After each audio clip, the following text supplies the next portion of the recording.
দীপ্তা, তুমি কি হপ্তা নিতে এসছো? না, আমাদের ফেলো কন্টেন্ট ক্রিয়েটার একজন শুনলাম অরিন্দমের কাছে বাড়ির কাছে ছিল, তাই একটু দেখা করতে এসেছি, তার নতুন দোকান শুভেচ্ছা জানাতে। বাহ, না আজকে কি তাহলে হপ্তা নেবে না? না, হপ্তা না নিলে কিন্তু বাড়ির মানে একই কমিউনিটির লোকেদের থেকে হপ্তা নিতে নেই।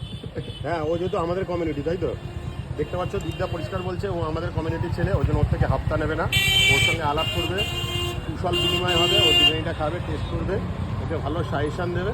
Thank you. না না, সাজেশন দেওয়ার কিছু নেই, আমি এমনি শুভেচ্ছা বিনিময় করতেই এসেছি। তুমি গাড়ি থেকে নামো দাদা। না, আচ্ছা, বিরিয়ানি ট্রাই হবে তো? বিরিয়ানি ট্রাই হবে কিনা বলাটা মুশকিল। বিরিয়ানি খাওয়াটা কেন, কি চেষ্টা হয়েছে? করবো, মানে আমি বিরিয়ানি খেতে ঠিক আসিনি, দেখা করতেই এসেছি। আচ্ছা, তোমার গলা বসে গেছে কেন? আমার গলা পুরো বসে গেছে, ঠান্ডা লেগেছে, এটা আবার কি? হ্যাঁ ঠিক আছে ঠিক আছে, দেখো চ্যাংলা দাও। অলরেডি দেখো দীপদার ফ্যান দেখেছো, মানে অনেক ফ্যান হয়ে গেছে, পুরো ফ্যানের পর ফ্যান, এতটাই ফেমাস আছে দাদা। বলছে সব ফ্যান ফটো তুলতে এসছে।